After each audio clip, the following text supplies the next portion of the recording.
Good afternoon. My name is Hailey Hardgrave, and I'm a third-year medical student at University of Arkansas for Medical Sciences in Little Rock, Arkansas. Today, I'm going to share with you my research on mandated 30-minute scene time for out-of-hospital cardiac arrest, looking at mortality and cerebral performance score. I have no financial disclosures. This research was conducted in conjunction with both members of our emergency department, local EMS service, and a few of my fellow medical students. To start with a little bit of background, we know that out-of-hospital cardiac arrest are events with, unfortunately, very poor survival and poor neurological outcomes. Most emergency medical services use the scoop and run model, where they take the patient in arrest straight to the hospital, versus the stabilize on scene model. There is a questionable optimal scene time interval for the length of time EMS should spend resuscitating the patient on scene before moving to the hospital in order to maximize survival. A Japanese study in 2018 suggested poor neurological and survival outcomes regardless of the scene time interval. Here in Little Rock, Arkansas, we have one primary EMS service, which provides to a service population of about 500,000. For out-of-hospital cardiac arrest, the EMS service always sends in advanced life support teams consisting of one paramedic and one EMT.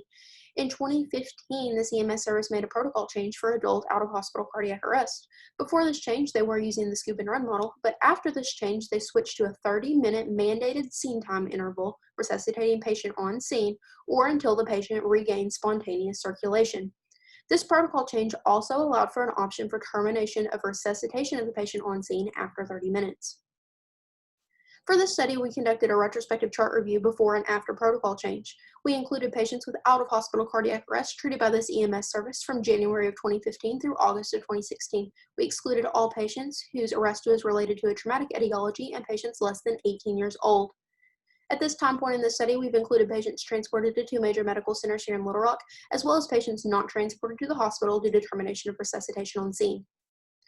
Our data was obtained both from EMS service records and records from the destination hospital. Upon review, the IRB determined this study to be exempt, and all patient charts were individually reviewed by our trained research team members, and each abstractor was blinded to the date of the protocol change in order to reduce bias. We looked at a primary outcome of mortality and a secondary outcome of favorable cerebral performance score at time of hospital discharge.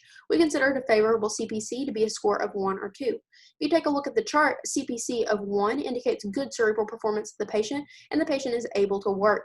A CPC of 2, the patient has moderate cerebral disability, but is still able to function independently for activities of daily life. Moving all the way down to a CPC of 5, which is brain death. For patients whose resuscitation was terminated on scene or they expired during the hospital course, they were automatically assigned a CPC score of 5. For other patients, their CPC score was determined and assigned by our research assistants based off of information obtained from the patient records. The CPC score was later verified by one of our attending physicians for accuracy. Looking at our initial results, we had 391 eligible patients after those exclusions we discussed. Before the protocol change, we had 157 patients, and afterwards we had 234 patients. We have a median age of 65 approximately between the two groups, male sex of about 60% in both the before and after groups, an initial cardiac rhythm of asystole of about 58% in our before group and around 56% in our after group, witnessed arrest of approximately 65% in our before group, as well as 41% in our after group. For each of these variables, there was no statistical difference between the before and after groups. Looking at survival and favorable CPC outcomes, we had 11 survivors before and 12 after, 3 patients with a CPC of 1 or 2 before, and 7 patients after, and we had a median CPC score of 5 for both groups. Looking at our primary outcome of mortality, we had a relative risk of mortality of 1.02, with the confidence interval crossing 1 and indicating no statistic significance. Looking at a secondary outcome of favorable CPC, we had a relative risk of 1.57, again with the confidence interval crossing 1 and indicating no significance. We also calculated our relative risk of patients being transported to the hospital at 0.52, and here the confidence interval does not cross 1, and it does indicate statistical significance. So in conclusion, no significant change in mortality or favorable neurological outcome. However, we did have significantly fewer patients transported to the hospital after this protocol change.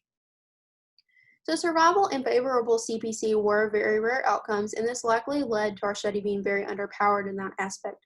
We only had 23 survivors and 10 patients with CPC of 1 or 2 between the two groups. Now, an implication that we do have because there were significantly less patients transported is that there was a decrease in resource utilization for out-of-hospital cardiac arrest. This option for termination of resuscitation that this protocol change added decreased our transport rates. This has potential to impact both emergency medical services and hospitals, potentially increasing safety because you have less patients transported, lights and sirens, and decreasing overall cost. Moving forward with this study, we hope to add 500 patients from an additional medical center in order to increase our power. We also plan to evaluate other variables affecting out-of-hospital cardiac arrest, such as bystander CPR, patient's age, comorbidities, medications, etc. In the end, when this is all wrapped up, we hope to perform a regression analysis in order to control for these confounding variables that may have an impact on out-of-hospital cardiac arrest survival. Here are my citations for my information, and I appreciate the opportunity to present virtually to you today. Thanks.